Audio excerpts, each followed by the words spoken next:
오늘 함께 읽은 이 고린도전서 1장 18절부터 25절의 말씀을 통해서 십자가의 지혜라는 주제로 여러분들과 함께 말씀을 나누기를 원합니다. 2021년 그러니까 올해죠. 1월 30일 주일에 제가 본문의 말씀을 가지고 십자가에 담긴 하나님의 능력이라는 제목으로 본문을 통해서 말씀을 전한 바가 있습니다.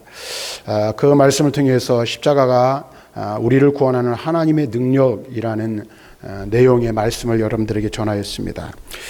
오늘은 그에 이어서 하나님의 지혜라는 관점에서 십자가라는 것을 우리 함께 살펴보고 또 우리에게 주시는 하나님의 메시지가 무엇인지를 함께 듣는 또 그리고 깨닫는 그런 시간이 될 수 있기를 바랍니다. 우리 예수 그리스도를 믿는 사람들에게 있어서 상징과 같은 그리고 매우 중요하게 여기는 것 중에 하나는 바로 십자가라는 것입니다. 그래서 많은 사람들이 십자가를 장식물로 달기도 하죠. 그래서 교회에 표시를 하는 것이 십자가여서 교회들마다 종탑을 높이 세우고 그 위에 십자가의 형상을 달아 놓습니다. 또 어떤 이들은 십자가 귀걸이, 십자가 목걸이, 또 십자가 배지 등 다양한 방법으로 우리가 십자가를 드러내고 십자가의 표식을 가지고 살아갑니다.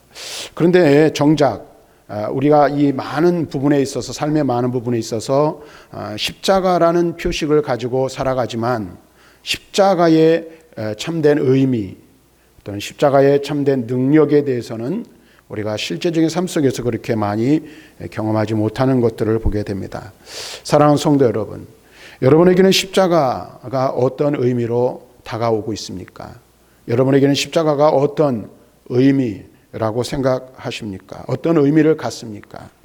오늘 사도 바울은 우리에게 십자가는 하나님의 지혜라, 우리를 구원하는 하나님의 지혜라 라고 말씀하고 있는 것을 우리는 알 수가 있습니다. 그래서 십자가가 어떻게 하나님의 지혜인지, 그리고 하나님의 지혜인 그 십자가를 통해서 우리를 어떻게 구원하시는지에 대해서 우리가 말씀을 통해 함께 살펴보고 또 그 십자가가 얼마나 큰 하나님의 은혜로 우리에게 다가오는지를 함께 나눌 수 있기를 바랍니다. 먼저 우리가 18절 말씀을 한번 살펴볼 필요가 있는데 18절 말씀을 다시 읽어보면 이렇게 말합니다. 십자가의 도가 멸망하는 자들에게는 미련한 것이요 구원 얻는 우리에게는 하나님의 능력이라, 이렇게 말하고 있습니다. 이 말은 멸망하는 자들에게는 그리스도 예수가 달리신 그 십자가가 미련하게 보인다라는 것입니다. 하지만 구원 얻는 자들에게는 반대로 그것이 능력이 되어서 하나님의 지혜가 되어서 구원 얻기에 넉넉하고 충분하다라고 말씀하고 있는 것입니다. 그런데 우리가 여기서 주의해야 할 것은 사도 바울이 이러한 말씀을 하는 가운데 멸망하는 자들과 구원 얻을 자들을 가리키면서 헬라어 원문을 보면 이 문법을 살펴보게 되면 이 말에 대하여 현재 분사형으로 사용하고 있는 것을 알 수가 있습니다. 그래서 이 말을 그 원문에 있는 그대로 직역을 하게 되면 이렇게 번역이 가능합니다. 십자가의 진리가 멸망하고 있는 자들에게는 미련한 것이요 구원을 얻고 있는 우리에게는 하나님의 능력이 됨이라. 능력이라 이렇게 말하고 있어요. 멸망을 당하고 있는 자들, 또 구원을 얻고 있는 자들에게 십자가가 각기 다르게 적용되어진다라고 말하고 있는 것입니다. 그렇다면 이러한 표현이 함축하고 있는 것은 과연 무슨 뜻일까 하는 것입니다. 그것은 두말할 나위 없이 모든 사람에 대한 멸망과 구원은 전적으로 하나님의 선택과 예정에 의한 것으로 이미 우리의 구원 또는 사람들의 멸망에 대한 것은 창세전에 이미 결정된 과거라는 사실을 우리는 알 수가 있습니다. 다시 말하면 사도 바울은 우리에게 무엇을 말하고 있어요? 창세전에 하나님께서 택하신 사람들에게는 십자가가 하나님의 지혜와 능력이 되어 구원 얻기에 충분한 도구가 되지만 멸망되기로 작정된 자들에게는 그것이 어리석고 미련하게 보여 멸망의 도구가 된다는 사실을 우리들에게 말씀해 주고 있는 것입니다. 이 말씀을 보면서 우리가 그런 생각을 할 수 있죠. 십자가가 내게 은혜가 되고 십자가가 나의 유일한 구원의 도구라는 사실을 깨달아지고 믿어진다면 그것이 바로 하나님께서 나를 택하시고 나를 구원하시기로 작정하셨다라는 증거가 된다라는 사실입니다. 오늘 우리가 이 사실을 알아야 돼요. 그래서 바울은 로마서 8장 2절과 4절에 이렇게 말합니다.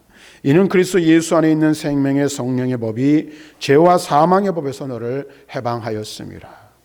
육신을 따르지 않고 그 영을 따라 행하는 우리에게 율법의 요구가 이루어지게 하려 하심이라. 우리를 구원하셨어요. 그리고 우리를 구원하신 그 구원을 성령께서 이루셨다라고 말하고 있습니다. 그러면서 우리는 어떻게 해요? 영을 따라 율법의 요구를 이루어지도록 우리를 구원하셨다라고 말씀하고 있는 것입니다. 우리는 생명의 성령의 법으로 제사함 곧 구원을 받았습니다. 그리고 이것을 바울은 뭐라고 말하고 있어요? 이미 창세 전에 이 세상과 만물이 만들어지기 전에 하나님께서 정하신 일이라 이렇게 말씀하고 있는 것입니다. 그래서 바울은 에베소서 1장 4절에 말합니다. 곧 창세 전에 그리스도 안에서 우리를 택하사 우리로 사랑 안에서 그 앞에 거룩하고 흠없게 하시려고 구원하셨다라고 말씀해 주고 있습니다. 또 다른 성경 사도행전 13장 48절의 말씀을 보니까 이런 말씀이 있습니다. 이방인들이 듣고 기뻐하여 하나님의 말씀을 찬송하며 영생을 주시기로 작정된 자는 다 믿더라. 영생을 주시기로 작정된 자, 창세전에 택하신 모든 자들이 복음의 말씀을 들을 때, 십자가의 복음을 들을 때 거기에 반응하고 믿는 역사가 나타나게 되었다라는 사실을 우리에게 말씀해 주고 있는 것입니다. 그러니까 여러분 보세요. 이 18절에서 말하고 있는, 바울이 말하고 있는 것은 이런 거예요. 하나님께서 창세 전에 구원하시기로 택하심을 받은 모든 사람들에게 십자가는 뭐예요? 하나님의 지혜가 되어 그들이 그 지혜를 말미암아 구원의 도를 깨닫고 구원의 자리에 이르게 된다라는 거예요. 그러나 뒤에서 살펴보겠지만 이 십자가를 미련하게 보는 자들은 이미 선택받지 못한 자들이기에 그것이 어리석고 미련한 것으로 보이게 된다라는 거예요. 동시에 또한 그리스도께서 재림하시는 마지막 날 종국적으로 구원은 완성될 것이므로 우리의 구원은 과거에 이루어진 것뿐만 아니라 미래에 이루어질 일이기도 합니다. 그래서 성령께서 우리의 입으로 예수를 주라 시인하게 하심으로 구원에 이르게 하신다라고 성경은 말하고 있죠. 그래서 바울은 로마서 10장 9절에 말합니다. 내가 만일 내 입으로 예수를 주로 시인하며 또 하나님께서 그를 죽은 자 가운데서 살리신 것을 내 마음에 믿으면 구원을 받으리라. 자, 그렇다면 우리는 이런 질문을 할 수 있을 거예요. 우리가 구원받는 일에 있어서, 그리고 구원받는 그 과정에 있어서 우리가 할 일은 아무것도 없는 것인가? 또한 현재 우리의 삶이 구원과는 아무런 관련이 없으며 우리는 그러므로 아무런 책임을 지지 않아도 되는가 하는 질문을 할 수 있다라는 거예요. 그래서 어떤 사람들은 내가 예수 믿어 구원받았으니 무슨 죄를 져도 다 용서받을 거니까 아무렇게나 대충 살아도 되지 않겠느냐라고 생각하는 사람도 있다라는 겁니다. 그런데 성경은 우리에게 무엇을 말하고 있습니까? 결코 그렇지 않음을 말씀하고 있습니다. 왜냐하면 하나님께서 저와 여러분을 지으실 때에 우리를 미성숙한 존재 혹은 자동 인형과 같이 스스로 건전지를 놓고 스위치를 키면 자동적으로 움직이는 인형과 같은 존재로 만들지 않으셨기 때문에 우리가 오후 예배 시간을 통해서 이미 살펴보았습니다마는 소요리 문답을 우리가 살펴보면서 하나님께서 처음 우리와 언약을 맺으시면서 주신 것이 무엇입니까? 인간에게 자유의지를 주셨어요. 하나님께서 처음 인간에게 자유의지를 주셨을 때는 그것은 완전하고 완벽한 의지였습니다. 그리고 그것을 통해서 얼마든지 하나님의 뜻을 이룰 수 있었어요. 그런데 더 중요한 것이 있죠. 자유의지와 더불어 우리에게 주어진 것이 무엇입니까? 책임지는 삶을 살도록 하시는 책임을 지어주셨다라는 것입니다. 그래서 책임을 줄 수 있는 성숙한 존재로 저와 여러분을 지으셨어요. 그러므로 오늘 우리가 이 세상을 살아가면서 무엇을 추구하며 어떠한 길을 가는가 하는 것은 우리의 구원과 절대적인 관계가 있을 뿐만 아니라 미래에 대해서도 직접적인 관련이 있다라는 사실을 알아야 합니다. 이 말은 무슨 말이냐면 하나님께서 구원 얻기로 작정된 자를 이미 창세전에 작정하시고 예정하시고 택하셨지만 이 세상을 살아가면서 살아가는 우리의 삶은 절대적으로 어떻게 해요? 우리의 삶의 결과를 우리가 책임져야 한다는 사실을 우리에게 가르쳐주고 있는 것입니다. 오늘 이 땅에서 각 사람의 모습이 어떻게 살아가는가 하는 것은 장차 그들이 어떤 미래를 맞이할 것인가를 알려주는 지표, 거울이 된다라는 사실입니다. 그래서 사도 바울은 무엇을 말하고 있습니까? 멸망하는 자들, 곧 구원에 이르지 못하고 궁극적으로 멸망할 자들은 오늘 이 땅에서 어떻게 해요? 십자가를 미련한 것으로 보게 될 것이라고 말씀하고 있는 거예요. 우리가 신앙생활을 하면서 또는 우리가 이 전도라는 것을 할 때 그렇잖아요. 예수 그리스도의 십자가를 대하는 사람들의 태도가 있어요. 그리고 십자가를 대하는 태도로 말미암아 갈라지게 돼 있어요. 안 갈래로. 그런데 어떤 이들은 어떻게 해요? 십자가의 도가 미련한 것으로 여겨 십자가를 받아들이지 않아요. 뿐만 아니라 오늘 그들은 그 근거가 왜 그렇게 그러면 십자가를 미련한 것으로 보느냐 하면 육신의 탐욕, 그리고 육신으로 말미암은 교만에 근거하여 땅의 것만을 추구하는 삶을 살아가기 때문에 그렇다라는 거예요. 여러분 보세요. 우리 인간은 하나님께서 처음에 선하게 지으셨어요. 근데 아담과 하와가 범죄한 이후 모든 인간은 다 죄인이 되었어요. 그리고 영은 죽고 육만 살아 있는 거예요. 그리고 우리가 사는 이 세상은 어떻습니까? 에베소서에서 바울이 뭐라고 말하고 있어요? 공중의 권세 잡은 자가 이 세상과 만물을 다스리고 있어요.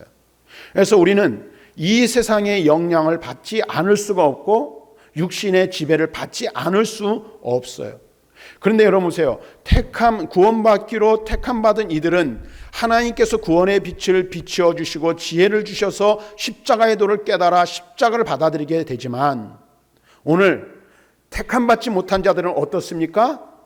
하나님의 택함을 받지 못하였기에 구원의 비침을 받지 못하게 되고, 구원의 비침을 받지 못한 자들은 무엇을 따라 살게 돼 있어요? 육신이 시키는 대로 따라 살아가게 되어 있는 거예요.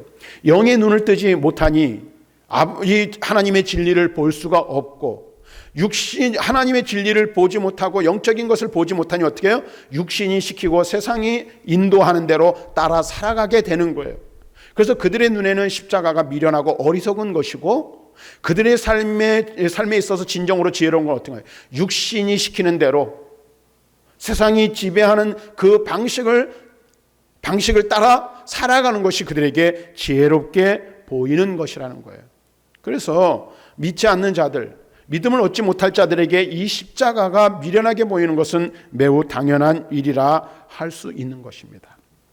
그런데 중요한 것은 우리 믿는 자들 가운데서도 육신의 삶을 청산하지 못하여 십자가를 온전히 붙들지 못하는 이들이 있다라는 것입니다. 저와 여러분은 예수 믿어 구원 얻은 줄로 믿습니다.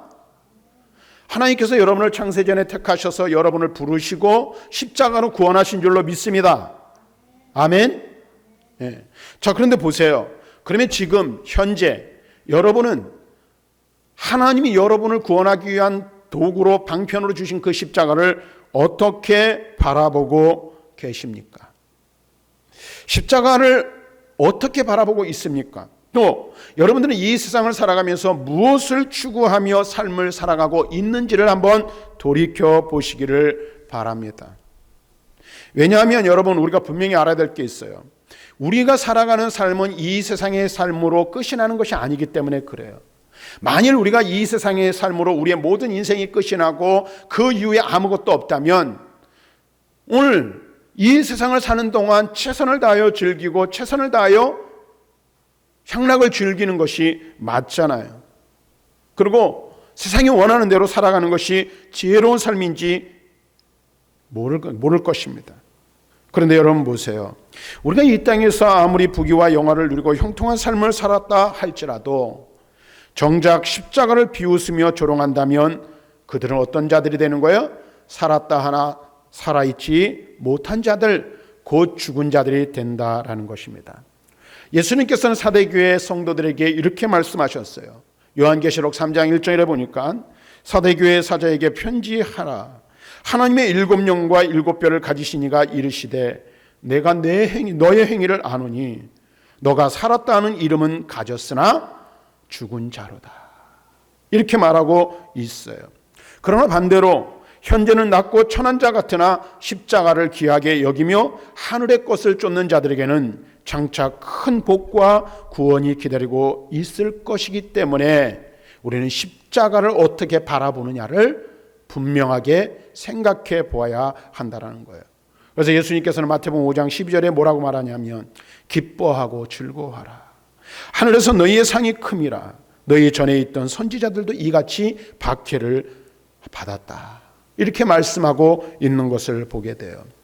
다시 말하면 우리는 현재 이 땅에서의 삶이 인간적으로 보기에 어떠하든지 그것이 장차의 미래를 알기 위해서는 다음과 같은 질문을 던져보아야 한다는 것입니다. 지금 나는 십자가를 바로 바라보고 있는가? 나는 이 세상을 살면서 십자가를 추구하는 삶을 사는가? 아니면 다른 무엇인가를 추구하는 삶을 살고 있는가? 우리는 우리 자신에게 질문을 던져보아야 한다라는 것입니다. 십자가를 그저 장식품으로, 하나의 도구로, 아무것도 아닌 것으로 여긴다면 우리 또한 우리의 미래가 밝다 말할 수 없다라는 것입니다. 성경 우리에게 분명하게 말씀하고 있어요. 사도 바울은 고린도후서 5장 10절에 이렇게 말합니다. 이는 우리가 다 반드시 그리스도의 심판대 앞에 나타나게 되어 각각 선악간에 그 몸으로 행한 것을 따라 받으려 함이라. 십자가를 추구하는 삶을 살았느냐, 십자가를 붙드는 삶을 살았느냐, 그렇지 못했느냐에 따라서 우리는 하나님의 심판대 앞에 서게 될 것이라 말씀하고 있습니다. 또 갈라디아서 6장 7절과 8절에는 이렇게 말합니다. 스스로 속이지 말라. 하나님은 업신여김을 받지 아니하시나니 사람이 무엇으로 심든지 그대로 거두리라. 자기 육체를 위하여 심는 자는 육체로부터 썩어질 것을 거두고 성령을 위하여 심는 자는 성령으로부터 영생을 거두리라. 이 세상에서의 삶을 사는 동안에 내가 어떠한 삶을 살았느냐에 따라서 그 살아온 삶의 열매를 그대로 거두게 될 것이라고 말씀하고 있는 거예요. 십자가를 바라보고 십자가를 추구하는 자는 영생의 열매를 거두어 드릴 것이지만 이 세상에 썩어질 육신을 위하여 오늘 이 땅에 심은 자들은 썩어질 것을 거두게 될 것이라는 것이 성경의 진리입니다. 사랑하는 성도 여러분, 지금 여러분은 무엇을 바라보고 있습니까? 무엇을 위하여 살고 있습니까? 무엇을 붙들고 삶을 살아가고 있습니까? 오늘 우리 자신을 잘 돌아보실 수 있기를 바랍니다. 계속해서 18절 말씀을 다시 한번 보시기를 바랍니다. 십자가의 도가 멸망하는 자들에게는 미련한 것이요 구원 얻는 우리에게는 하나님의 능력이라 라고 말하고 있습니다. 그런데 이 말씀은 구원에 대한 중요한 진리를 말하고 있을 뿐만 아니라 사도 바울이 직접적인 선교 체험을 통해 얻은 아주 중요한 교훈을 가르쳐주고 있는 것입니다. 왜냐하면 바울 자신이 곳곳에서 복음을 전하며 지금 말하고자 하는 그와 같은 경험들을 수도 없이 했기 때문에 그렇습니다. 따라서 만약 이 말씀의 의미를 좀 더 우리가 깊이 살펴본다면, 그리고 깊이 있게 안다면 우리는 이 말씀을 통해 복음 전도를 위한 한없는 교훈을 얻을 수가 있게 되는 것입니다. 이 말은 무슨 말이냐 하면, 저와 여러분들이 제가 지지난주에 설교를 했습니다마는 우리는 생명을 살리는 복음을 전하는 사명자예요. 지금 제가 6월달 들어서 계속 복음 전도에 관한 이야기를 하고 있는 거거든요. 우리에게 주어진 사명이 뭐예요? 나를 살린 복음을 전하고 그 복음으로 생명을 구원하는 것입니다. 다시 말하면, 쉽게 말하면 전도하라는 이야기죠. 그런데 여러분 보세요. 그리스도인에게 있어서 필수적인 것, 꼭 해야 되는 것, 버릴 수 없는 것, 그것이 바로 사명이잖아요.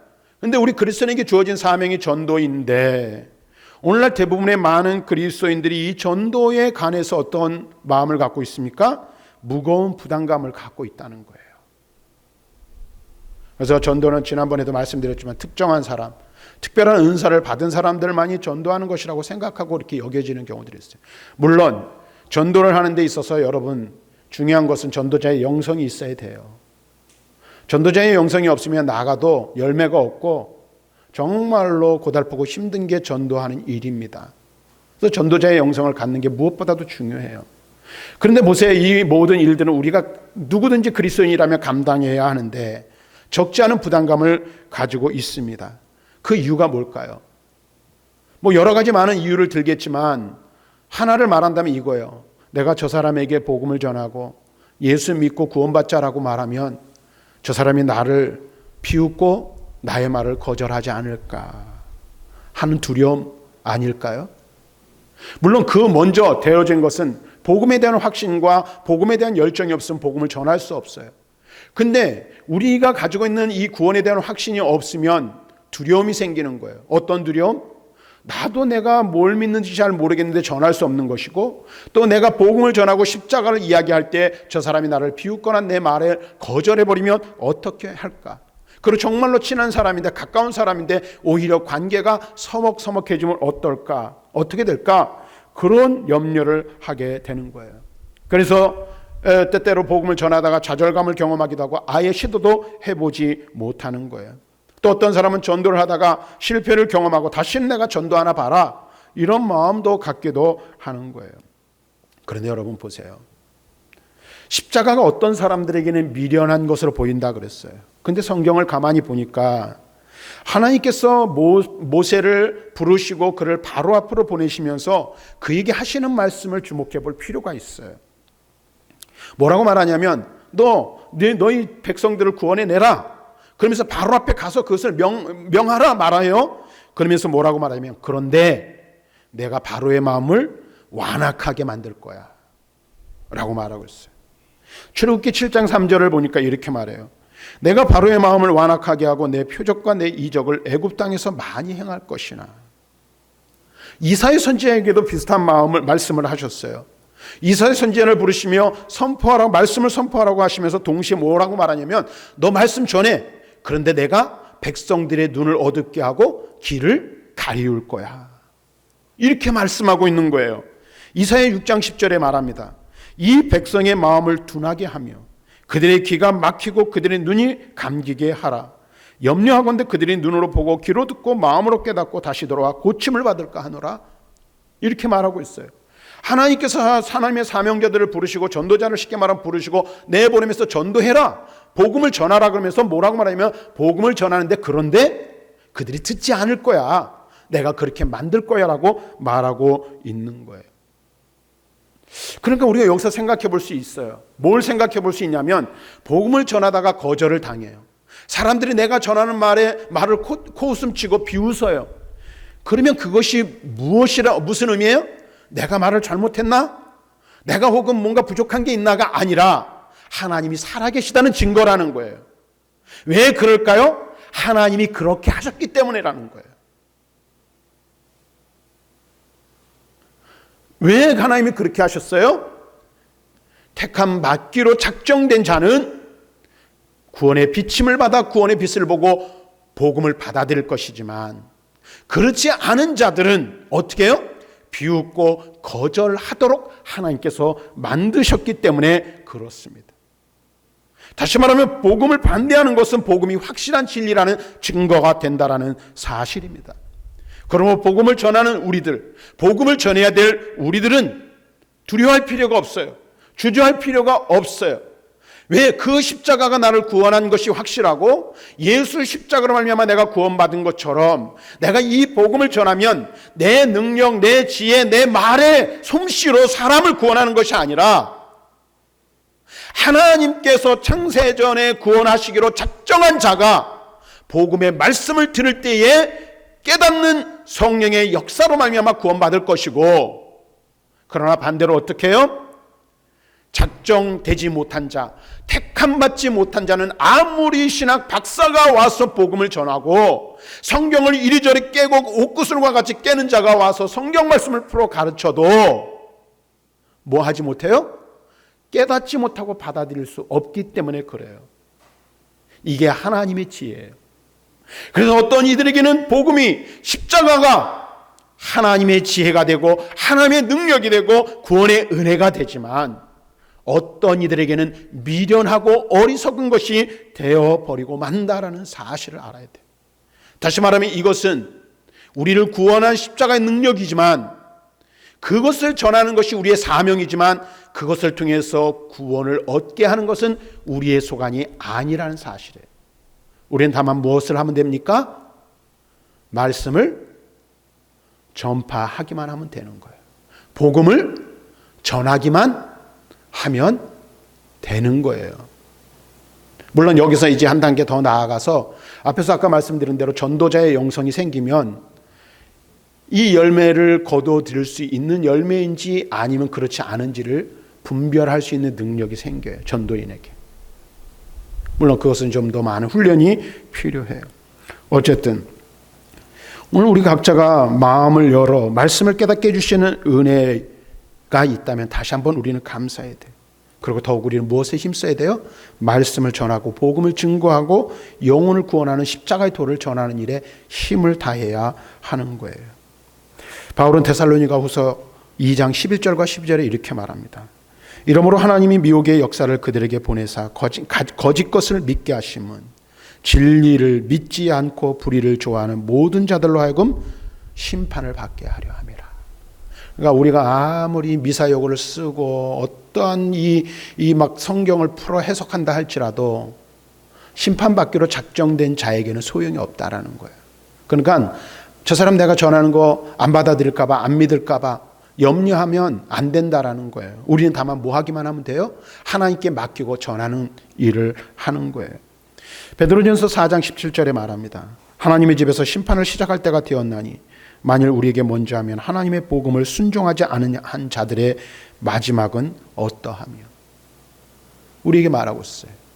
복음은 우리에게 구원의 능력이 되고 하나님의 지혜가 되어서 우리에게 구원의 은총을 주지만 택함받지 못한 자들은 그렇지 못하다라는 사실을 우리에게 말해주고 있어요. 그래서 마지막으로 23절 말씀을 보면 십자가에 못 박힌 그리스도를 전하는 복음이 그래서 유대인들에게는 꺼리끼는 일이고 이방인들에게는 미련한 것처럼 보이게 되어 있다라고 말하는 거예요.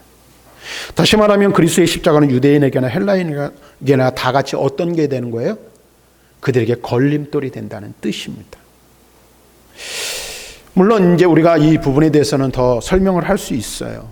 그래서 유대인들이 십자가를 대하는 태도, 헬라인이 십자가를 대하는 태도가 각기 다르지만 그들 모두에게는 걸림돌이 되었다라는 거예요. 그러나 여러분, 사랑하는 성도 여러분, 하나님께서는 이 전도에 미련한 방법, 십자가에 어리석고 받아들일 수 없는 이 십자가의 진리를 통해서 우리를 구원하시기로 작정하셨어요. 이것이 바로 하나님의 지혜입니다. 뭐예요? 똑같은 십자가예요. 그런데 그 십자가가 어떤 사람에게는 어떻게 보여요? 구원 얻을 자들에게는 그것이 하나님의 지혜로 다가오지만 구원받지 못할 자들에게는 엄청나게 미련하고 어리석은 것으로 보인다라는 겁니다. 오늘 우리가 사실을 분명히 알아야 돼요. 그래서 이 십자가는 하나님의 신비 그 자체라 말하지 않을 수가 없는 거예요. 똑같은 복음이 전해지는데, 똑같은 말씀이 선포되는데 어떤 사람에게는 은혜가 되고 어떤 사람에게는 그렇지 않고 마음에 부딪히는 거예요.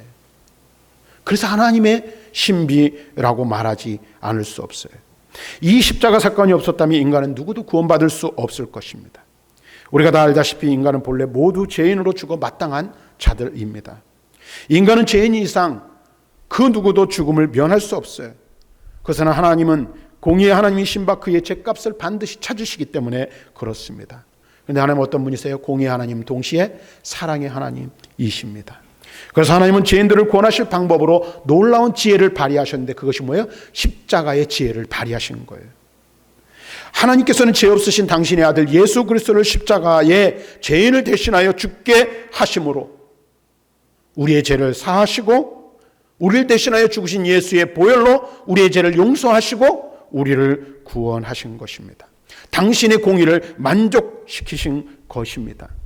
그리스도를 믿는 자들을 구원하심으로 죄인에 대한 당신의 사랑을 나타내신 것, 이것이 바로 십자가라고 말할 수 있습니다.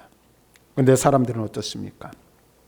자기의 죄를 자랑하며 그 죄로 십자가를 배척하지만 사실은 그가 지혜롭기 때문이 아니라 스스로 지혜 있다 하나 도리어 우둔한 까닭이기 때문임을 우리는 알아야 합니다. 오직 십자가만이 하나님의 최고의 지혜입니다. 그리스도의 십자가를 배척하고 이방인과 우상을 섬겨서는 구원받을 수 없는 거예요. 사랑하는 성도 여러분, 그리스도의 십자가는 사람의 생각으로는 알 수 없는 하나님의 지혜로 된 것입니다. 그러므로 짧은 인간의 지혜로는 그것을 다 이해할 수 없습니다. 그래서 많은 사람들이 어떻게 합니까? 십자가를 미련한 것으로 취급해버립니다. 어리석은 것으로 여겨버립니다. 그러나 여러분 분명히 아셔야 될 게 있어요. 인간이 이해할 수 없다고 해서 진리인 십자가의 도가 미련한 것, 어리석은 것이 되는 것이 아닙니다. 오히려 십자가의 도가 하나님의 최고의 지혜인 것을 이해하지 못하는 인간이 미련할 뿐이라는 사실을 알아야 합니다. 사랑하는 여러분, 우리는 믿음으로 십자가의 도가 우리 구원을 위한 하나님의 최고의 지혜인 줄로 압니다. 우리는 이에 대한 확신에서 절대 흔들려서는 안 됩니다. 우리는 그리스도의 십자가가 하나님의 구원의 능력임을 믿고 확신함으로 더욱 십자가를 의지하는 신앙생활을 해야 하겠습니다. 그러므로 우리는 다음과 같이 바울처럼 고백할 수 있어야 합니다. 바울은 말합니다. 갈라디아서 6장 14절에 그러나 내게는 우리 주 예수 그리스도의 십자가 외에 결코 자랑할 것이 없으니 그리스도로 말미암아 나를 대하여 십자가에 못 박히고 내가 또한 세상을 대하여 그러하니라. 에베소서 2장 16절에 말합니다. 또 십자가로 이 둘을 한 몸으로 하나님과 화목하게 하려 하심이라. 원수된 것을 십자가로 소멸하셨다. 십자가는 우리를 구원하는 하나님의 지혜요 능력입니다. 이 십자가 복음으로 우리는 구원을 받았습니다. 이 십자가 복음으로 우리 영혼이 구원을 얻고 생명을 얻게 되었습니다. 십자가는 우리를 향한 하나님의 능력이요 하나님의 지혜요 사랑의 발현입니다. 우리는 이 십자가로 구원함을 받았고 이 십자가를 전할 사명 또한 받았습니다. 그러므로 십자가 복음을 전하며 생명을 살리고 영혼을 구원하는 일에 최선을 다하는 저와 여러분들이 되시기를 주님의 이름으로 간절히 축원합니다.